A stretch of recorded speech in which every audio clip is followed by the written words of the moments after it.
Welcome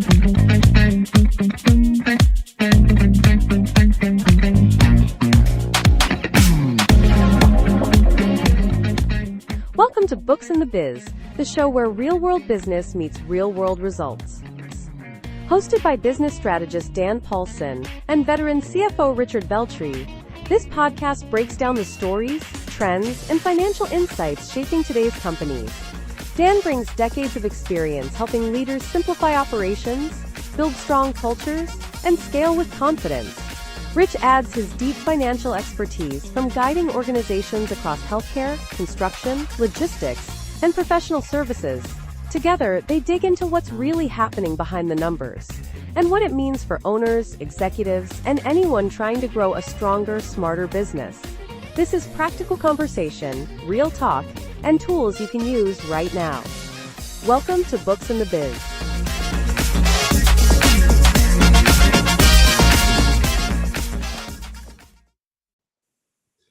Good afternoon. Welcome back to Books the Biz. We are here for another exciting episode.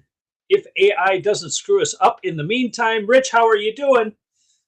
I'm doing very well. I have my coffee and I am doing just fine. That's just fine. Yeah, well, I have been dealing with web hosting and everything else that seems to be changing things without notifying me that's changing things, including our wonderful podcast hosting site here. It appears that my background decided to go away and I had to reload that back in. But, you know, it's kind of related to the topic that we're talking about today. I use AI, I use chat. I believe you use AI too. I know several clients use AI. And of course, we both hear stories in the news about how AI is going to eliminate every job out there. We're going to be working for the machine, no longer the man anymore. We're just working for the machine. And nobody's going to have a job, so we all need to just kind of get money from the government. We'll be fine. I don't think we're there yet. Now, it doesn't mean AI is not changing quickly, but it doesn't seem like we're 100% of the way home on that. And I'm curious to what your thoughts are as we, develop this episode. I don't see it. How about you? Yeah. So I first got involved with AI probably less than a year ago, and it was, let's make some funny caricatures. Yep. Let's change some things. So let's make it, come up with a drawing for your next meme or your next AI, your next LinkedIn post or something to that effect. And the speed with which it's gone from that to being able to use it for a lot more and asking it to sort of verify what you're doing, that's all been very interesting to watch. It's been Yep. almost fun. At the same time, the speed of people turning around and saying, hey, we're just going to use this and it's going to be great and it's going to take over everybody's jobs and we're all going to be able to go and ride bikes all day. And, and I'm sitting there saying, really? I just that part I don't see. I don't see that yet. Yeah, I mean, if we look at the evolution just in the last couple of years, you said you started using it about a year ago. I think that's about when I started using some of it as well. I have seen a massive evolution between what started it and where it's at now. It actually has improved quite a bit. So fair enough, that part's been done. But I really see it more as a tool to help as a resource. At least that's how I use it. And I know there are people that do more with AI that will probably argue differently that, this is why it's going to take over your job. But there's still elements of it that are very much machine-like. And I consider it like Google on steroids. If you want to look something up or you want to get more information, it will help you dig into that. At the same time, though, you have to go through and verify that information is legit because AI will also make up a bunch of crap. So if you're not careful, it'll just go, well, this is what you want. So here, I'll just throw some stuff at you that I thought up, machine wise, and we'll call this good enough. Well, I think the one thing that bothers me the most,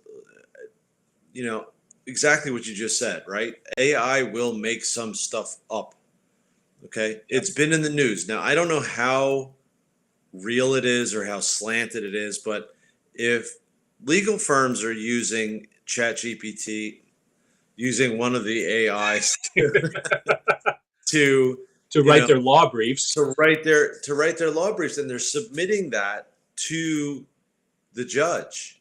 You Yep. know, the clerk's office goes through it and says, "Hey, guess what? You just cited 3, 4 cases, and the cases don't exist." You know, so like you said, check what you're actually submitting, and if you're checking it, then it doesn't necessarily um, it doesn't save the time that it seemed like Right. AI could. Now all of a sudden you're spending more time to go back and check it. Now, part of me says go ahead and check it, right? Right. Because it probably is still faster. It's just not astronomically faster, but the more it learns, the faster it's going to get.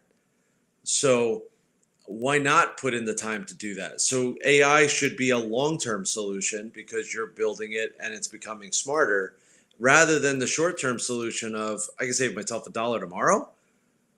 Yep. That's where I run into issues with it. Well, we've also talked about, I think you've said a couple different times about AI getting into accounting. And we're not going to mention the name, but it's something that starts with quick, and it might end with a different word that kind of sounds like a novel or maybe a book or something like that. That, of course, is now touting heavily that it's got AI functionality to it. I unfortunately have to use that software, and I have been paying the escalated price that seems to go up every other month. And I'm still wondering how any of this stuff is helping me. For example, I'll give you this because here's been my frustration for the last week with pretty much every app and every company out there. Don't know if it's 100% AI related, but I use this software for my invoicing and stuff. I send out an invoice, and a week and a half later, I get an email back from a client. He's like, "Hey, I'm a little bit confused. I've already paid my installment on this invoice, and I'm now getting notification that I'm behind on it. What's going on?" And come to find out that this software that we're talking about automatically included something where there was an email sent out if that invoice wasn't paid in full. Now, I had explained, I worked out with the client, it wasn't going to be paid in full. It was going to be paid in installments, but it was going to be billed in one lump sum. But I never turned that on. That was the software assuming that's what I wanted to do. And I'm seeing this more and more where, again, we think we're making life easier, but the machine is assuming something that maybe we don't want. Yep.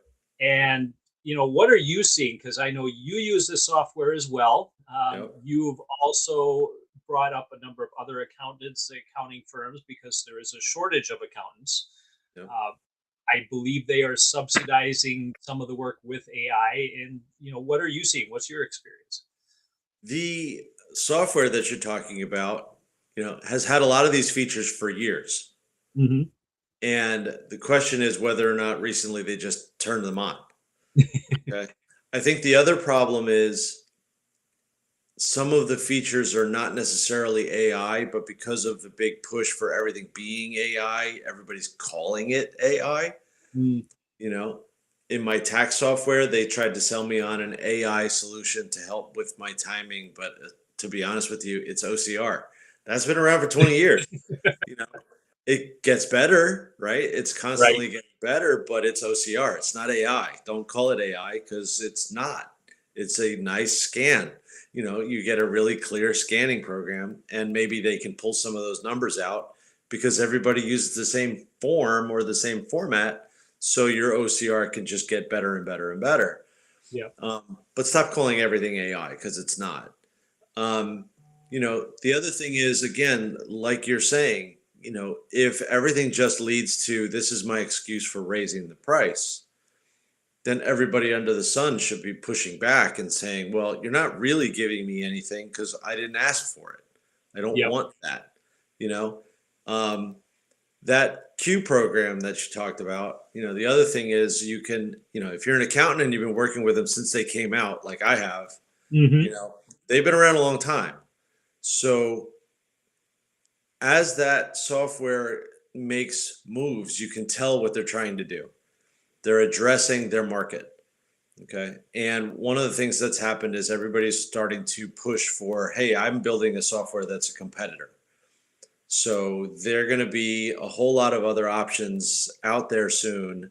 Some of them are already available that you can now use a competitive product, because that Q program was always known as a bookkeeping program. Right. Okay. So not true accounting, doesn't actually fit GAAP, which is generally accepted accounting principles. Okay. They were always in that niche, and that's why they're so big, because they can address all of these companies, because everybody needs that at the base of what they do. Right. Okay. Exactly. Problem is, in order to actually become more of an accounting program, you need to kind of level up. There's a piece that you just kind of pushes you up into the next level, which is more of your, now I can't name the companies because that'll, be a problem. But, you know, you get more into the ERP software, or Right. closer to the ERP software, where it can start taking operational data, you know, as well as the accounting data, as well as your customer data and your, vendor data. Like, all of that can be a little bit more robust. And you can tell that the Q program is trying to get up to that level now. Yep. Okay. They're trying to push themselves up because there's a lot of more competition coming in. So we're already here and we already have these customers. Let's move up to that next level. Okay. So why not throw out the AI word everywhere under the sun to show that you're better and stronger and everything else? Problem is, underneath, the people who use it know it's the same software it was before. Okay. Exactly. I don't see it being that much more. Maybe you could start talking to it a little more, and it can give you suggestions, you know, or it can say, we think we're going this way. Well, okay, that's all great. I hope that works out for you, but it doesn't mean I have to pay you an extra $50 a month, because so far you're using me to make it smarter. And I So, would say, what exactly what you're saying there. At the same time, I would say the Q program has done that for years as well. Maybe not in deep analysis, but it does some basic, hey, here's where you're trending, stuff like that. mhm, I agree with you though. It's not AI. I mean, a simple spreadsheet would do just as much as that would do. yeah, And I guess that's some of my frustration with all of this AI talk that's going on out there. Is AI a helpful tool? Yes, it is. If I need to do research, or I need to, let's take numbers for example. I could put a profit and loss statement, or I could put a balance sheet in there, and I could ask it to analyze certain things or give me feedback on it. It'll actually do an okay job of that, and it's again not going to be the end all be all, but if I just need a quick analysis on something, it can at least give me some ideas where to look, and in some cases it can find some nuances that maybe I didn't notice. And I'm guessing you would say the same thing. yeah. Is it going to replace the accounting side though? Not anywhere close. And that's where I also see it on the operations side. Now, certain stuff requires physical labor, which again, AI is not going to replace that. But this is where I see a lot of my clients maybe get a little too trusting of AI, and pump a bunch of information in it. And I guess there's my other frustration with AI. You ask it a simple question, you do not get a simple answer. You get a very lengthy, drawn out, I won't even call it detailed because it's not really detailed. It's like it says the same thing over and over and over again multiple times, when Yeah. it should just say, it's blah. This is it. And that's where I've often gotten frustrated, and not wanted to use AI, because I'm asking a simple yes or no question, and you're giving me 6 pages of documentation on why it should be a yes or no question, and then somewhere in there is hidden the answer, and that's just a waste of my time, in my opinion. So if you have employees that are using this from either an Mhm. operations or a finance side, I can see where that's really going to be a struggle, because they're sitting there scrolling through everything, just trying to figure out what the hell the software is saying to them. Yeah. It's challenging because, what are your employees giving you that's from them versus what's from the computer? Hmm. Is the answer coming from the computer is just scanning the internet and taking whatever's in the internet? Because, the internet is infallible. But I'll give another example. Like the R&D credit has become very, very popular right now. Hmm. And if you do the searches and you ask ChatGPT or one of the other, companies to give you a summary, you essentially get the same summary. There's not that next level of detail. There's not that, hey, take me a little further, a little deeper, you Hmm. know? And so you're getting the surface scratch, Right. And I think that for what I'm asking, I'm almost saying, how do I get a little deeper without having to ask you 9 more times, and change my question so that you can go a little bit deeper on one particular area? But isn't that the answer right there, right? It means Yep. that I have to come up with what's the next area, right? So the human has to be able to say, go down this road, go down this path with this part of your answer and expand on that, you Hmm. know? But if I'm not here, that becomes the answer. That's where it stops. And I think that's where I'm seeing that I look at AI as a partner. I think there's a lot of people looking at it as a replacement. Yes. So I want to bring people back away from the replacement and get into the partner mode, because I think there's a lot that can be done if you're dealing with the partner mode. I don't think there's a lot that can be done if you immediately are jumping right now to the replacement mode, and that it's just not ready. That Yeah. it's not as smart as you think it is. Or you have to ask questions in such a way that require extreme amount of detail on your part. And that's what I found is basically I have to write a short book into AI with all the different parameters I need to set up to get the outcomes I'm looking for. Not that I want, that I'm looking for. So you can do that deeper dive because again, you ask the simple question that you think, well, it's got the entire internet behind it. So all the information in the world theoretically is there. It has access to it. And you will get some of the most mundane, stupid, and sometimes wrong answers if you just trust that one statement you made, because the computer makes assumptions. I've actually been going through this discussion with some of my clients. If you make assumptions, you're typically going to get the wrong answer. Well, the computer's no different. It's going to assume, well, you want this, so I'm going to give you this. But what you want is really something much deeper, and it'll give you pages of stuff that say basically nothing. It's not giving you the in-depth research that you want. And I've even found that when you look up, information about companies, it'll give you good surface information, but you'd think it'd be able to go in behind the magic curtain, if you will, and look at some data that maybe you can't see up front, but it can see because again, it's in the digital world. And it can't do that. And obviously for some reasons that's great because that means not everything is public domain. Mhm. But at the same point, you still can't get some of that key information out there that is kind of readily available, but is usually hidden behind a paywall somewhere. Yep. The Yeah, and I think the biggest thing too is take the information with a grain of salt. Like I still come back to that same,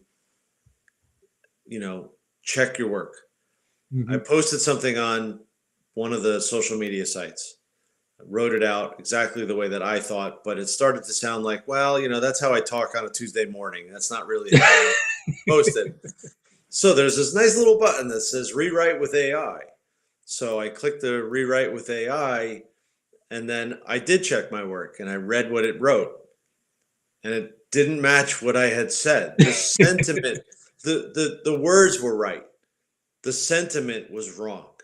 Yes. It went a completely different direction than I had written it. It's just that because I had written it in my own language, which Hmm. maybe that was better, but I wrote that in my own language, and when I let the computer take over, it wrote it how it wanted to write it.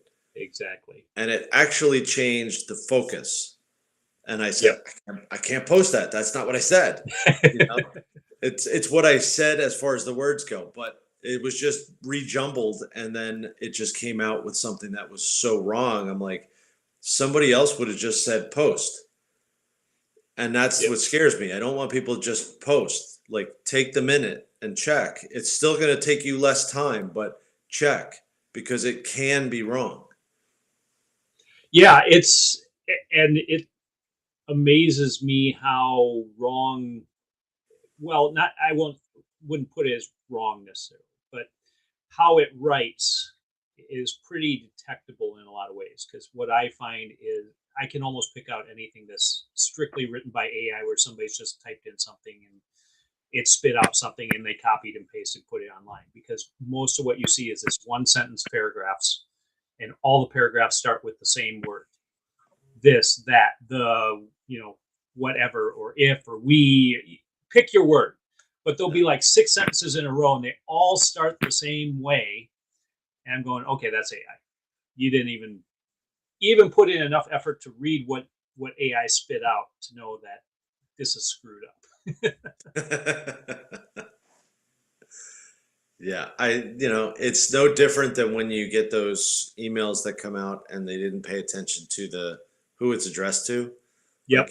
Like, dear box with, some name in it, and you're sitting there going, ugh, another email from a non-person, and that's the way you look at it, because a person hit post, but they didn't read the email.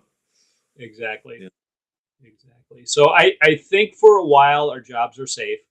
Now, again, AI is advancing rapidly. Again, if we look back even just a year, where we've come so far and where it's going, it is definitely showing signs that is continually improving. But there's still that human element that I think all of us need. And I don't know if a machine can replace that. And there's certain knowledge that both you and I have that, as good as the machine gets, it's still not going to have that real life experience. It can borrow that experience from us because, like you said, we're pumping information into it. So we're teaching it that knowledge, and it can learn at a much more rapid pace than we can. But at the same point, we still need the human interaction, I guess is what I'm saying here. So if you think all jobs are going to be eliminated because of this, I don't know if we're going to go down that road quite yet. No. And hopefully, if it's financial and it's operations related, you don't even think about that. Rich, if they need to talk to a human being to fix their problem because AI isn't answering the question properly, how do they get a hold of you? Well, I'm still going to tell you to go to the computer and send me an email. But the email would be rich@xcxo.net. Yes. And same thing, you can send me an email, but I ask that you do type it out in a format that I can read it in, not through AI. And it would be dan@xcxo.net. Rich, as always, fun discussion. And we will have to see. Maybe 6 months we'll come back from now and say we're all out of work because AI has taken over the planet. And now we're living in Terminator times and, run for cover. That's it. That's it. All right. We'll talk to you next week. All right. Take care.